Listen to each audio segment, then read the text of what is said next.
I am elated about the opportunity to be here this afternoon with you.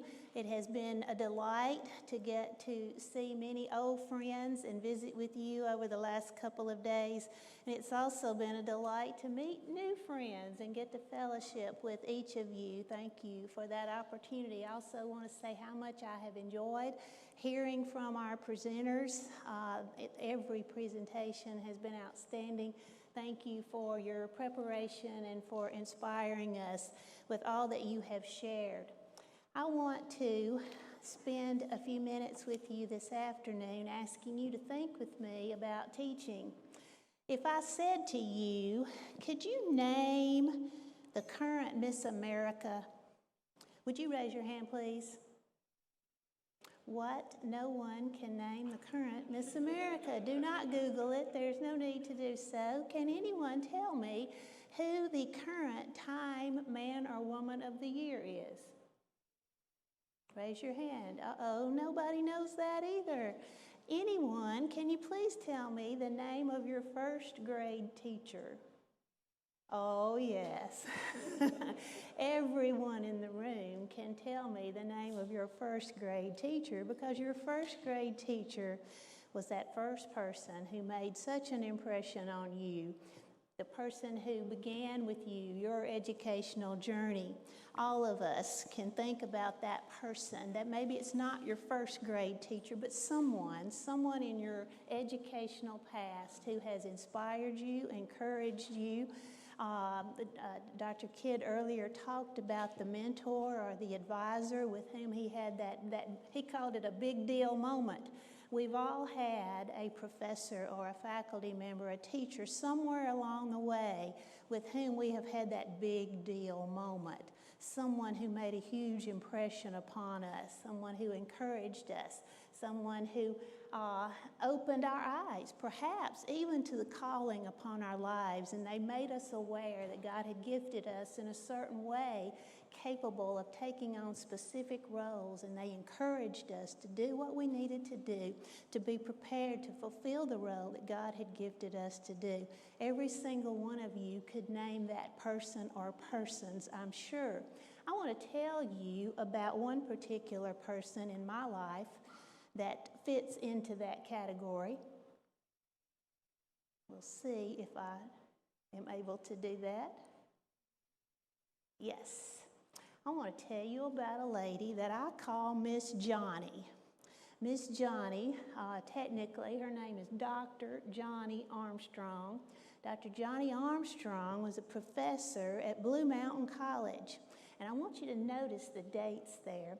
She was a professor at Blue Mountain College, and this is not a typo, from 1954 until 2018.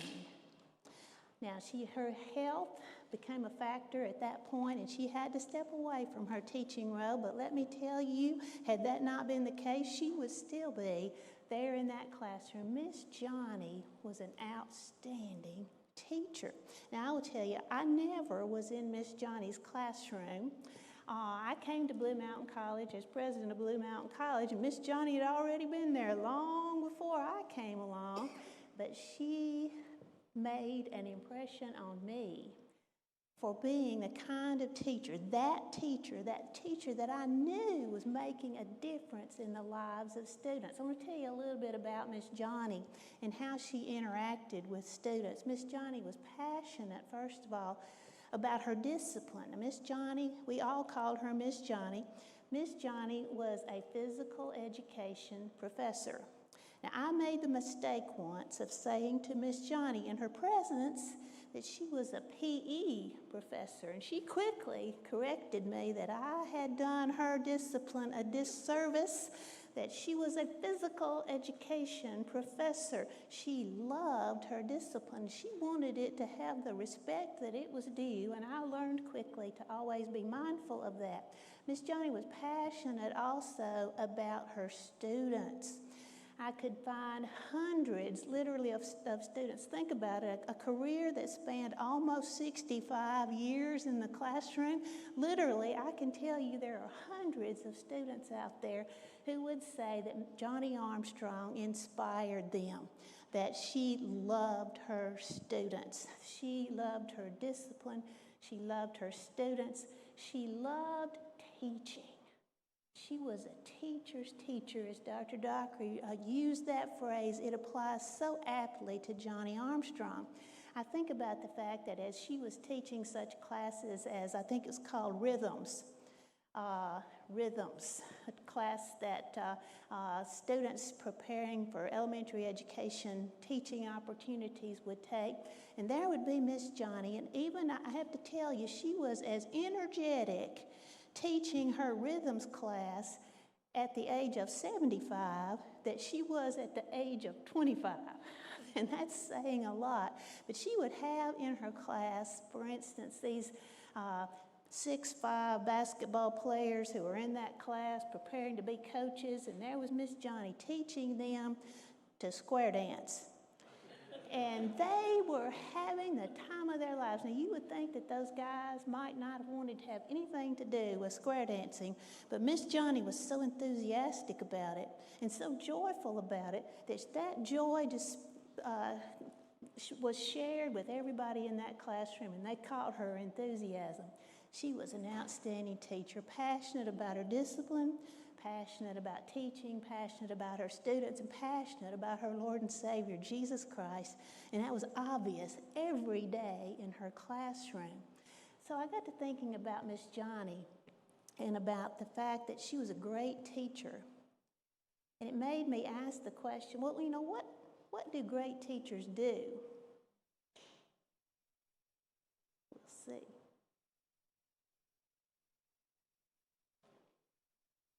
What do great teachers do? We can find that answer before we deal with this answer. I'm going to just ask you that question.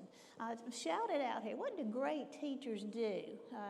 Just one word, just use a verb. What do great teachers do in your experience? Anybody? They inspire, yes. What else? They listen. They inspire, they listen, they care. They care, yes. What else? Motivate, yes. Inspire, listen, care, motivate. What else? Model. Model, that's a great word, yes. Inspire, listen, care, motivate, model. What else? One more. Build. Yes. And I heard another one. Provoke. Tell me what you mean by that.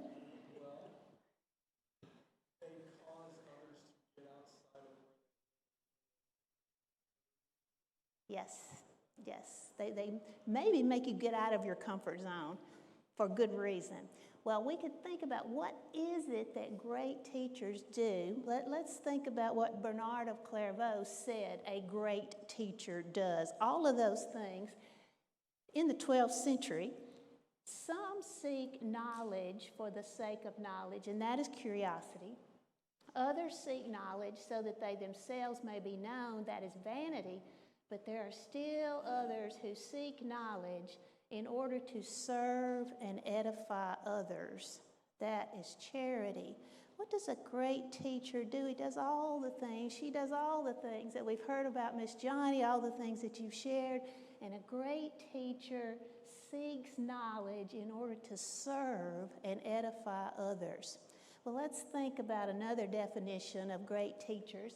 Writer Ken Bain, in a book called What the Best College Teachers Do, identifies some things that the best college teachers do. So let's think about 6 things that are identified by Bain in his work.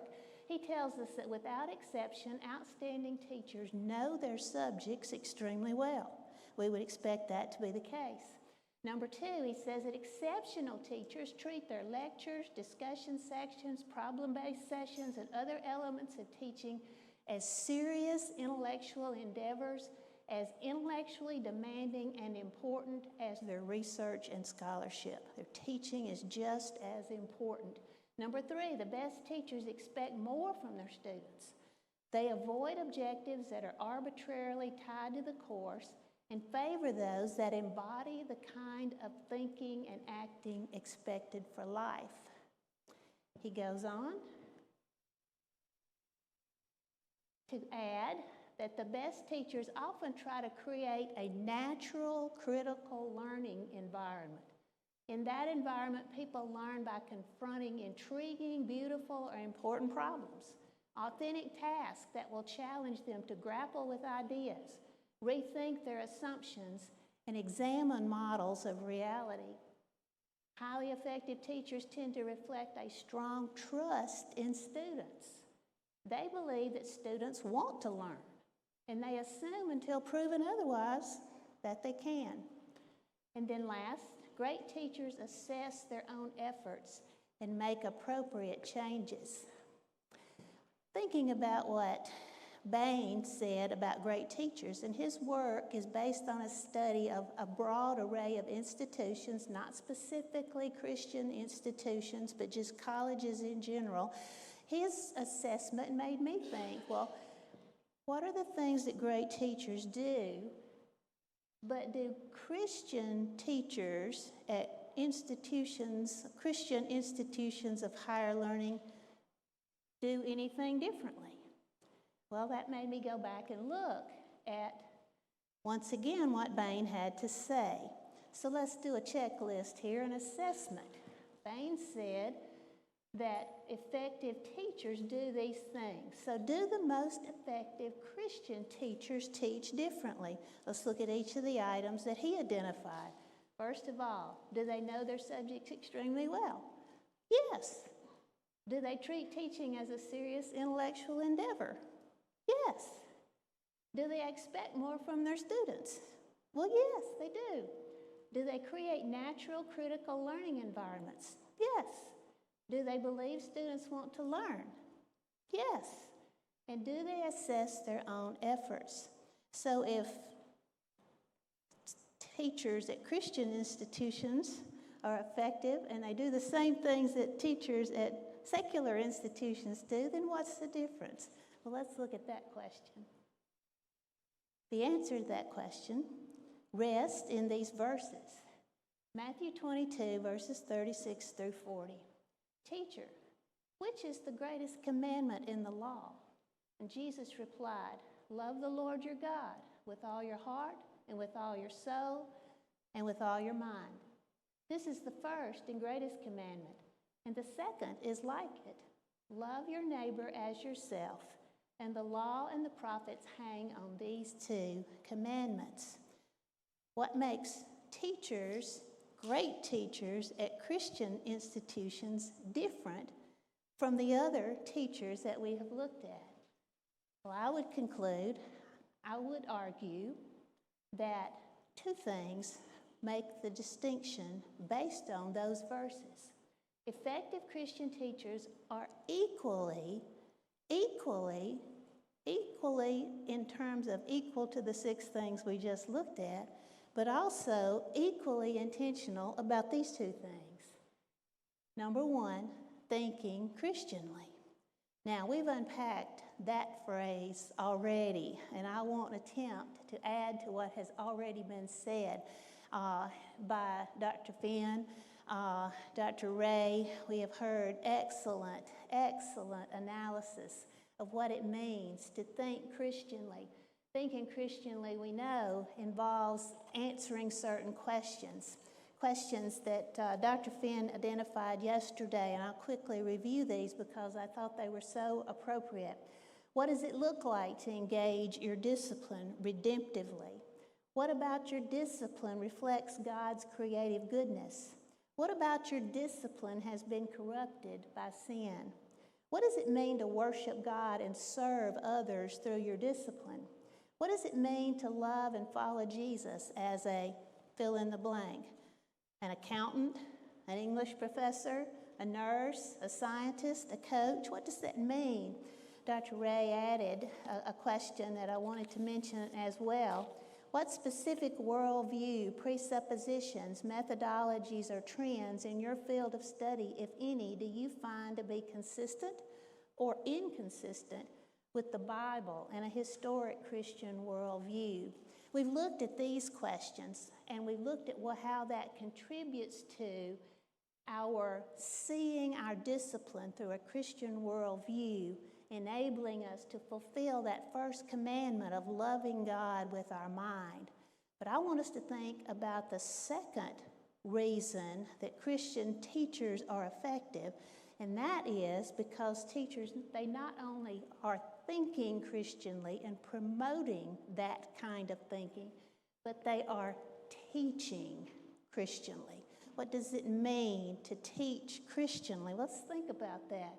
The emphasis in teaching Christianly is what happens when we take into consideration not only what we're teaching, but how we are teaching it. Not only what we're teaching, but how we are teaching it.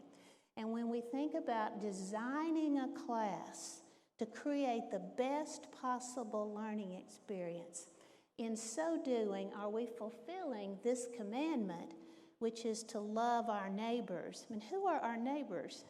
Well, our students are our closest neighbors in our learning community.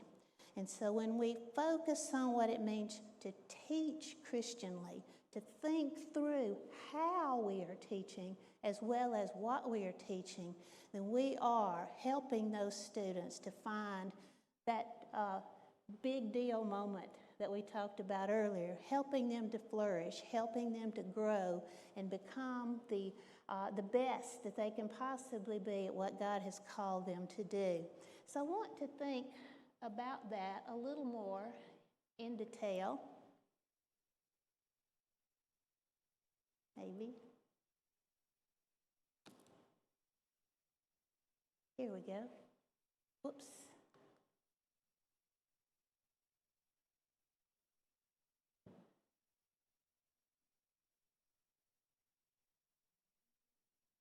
Be sure you study that one carefully.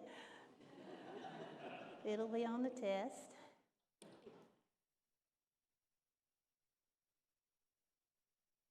Here we go. David I. Smith, in his book on Christian teaching, Practicing Faith in the Classroom, makes this statement. Faith can speak to the how of teaching and learning and not just to the what and the why. I think that is such an important statement. Christian faith can motivate the intentional design of patterns of practice within particular context, with the goal of telling the same story through our practices that we profess with our lips. I'm going to read that again because that statement really resonated with me. Faith can speak to the how of teaching and learning and not just the what and the why. Christian faith can motivate the intentional design of patterns of practice. In my language, I see that to mean classroom design. How we design a particular learning activity is a pattern of practice within particular context with the goal of telling the same story through our classroom design that we profess with our lips. So with this in mind,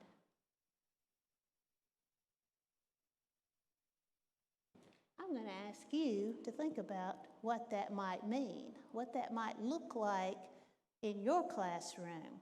And so